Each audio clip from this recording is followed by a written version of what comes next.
everybody. I wanted to kind of give you a little bit of insight before I showed y'all the project that I've created so far. I've been having lots of issues with my version of Adobe Captivate, and because of it, my computer glitches sometimes, or it takes a very long time for something to load. So if we have those issues, I'm just giving a heads up. Lately, it's been happening every time I give a preview. So if that's the case, please know that hopefully by next week it should be resolved. I've been in contact with Dr. Squires, and he said he was having the same issue with his download. So I've contacted Adobe, and hopefully I will have some answers very soon. But a little overview of this week. I added, I believe, 4 or 5 slides to my project, messed with some paths, and the audio. I took in the advice from last week's critique, and I changed my audio. I actually ended up changing the whole thing to a different sound effect, and then I also added some additional sounds for some clickables throughout the presentation. The audio that is throughout the throughout the presentation is the same sound throughout the whole entire thing, but then I did mess with the volume so that when I do voice narration, that it kind of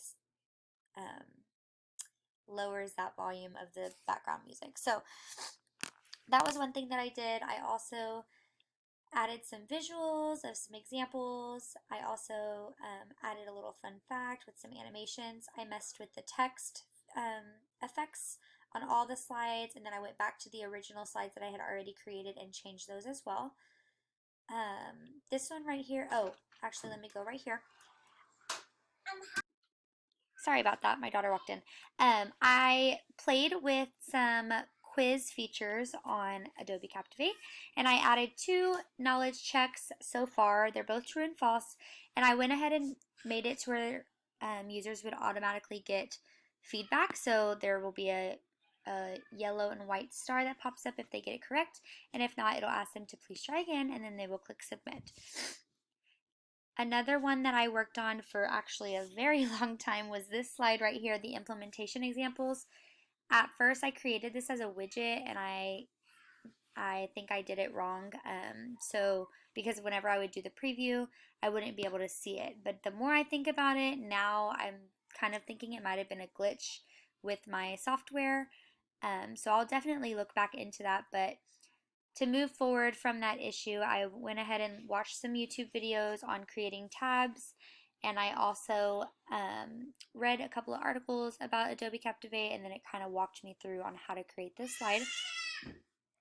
I did 3 different tabs just to show different examples, and then I provided a picture on each tab, kind of talking about what I was providing on that slide.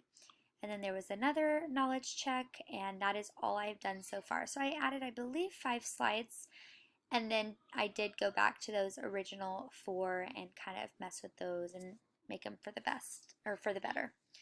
Okay, so I'm going to go ahead and show y'all my presentation so far. Like I said, hopefully it goes all the way through. Sometimes it does, sometimes it doesn't. But if it doesn't, I can kind of talk to y'all about what it did look like. All right. Hello, and welcome to the Interactive Virtual Classroom course. Please select Start to begin.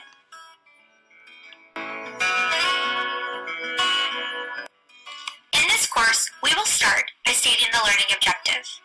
Then we will learn about virtual classrooms, how to implement these classrooms, creating and exploring such classrooms, and then end with a conclusion.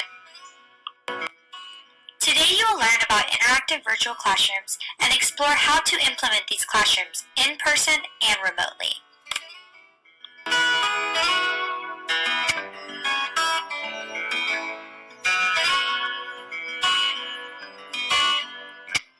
A virtual classroom is a resource learners can access online to explore and utilize various learning tools, instructional materials, and games for additional practice.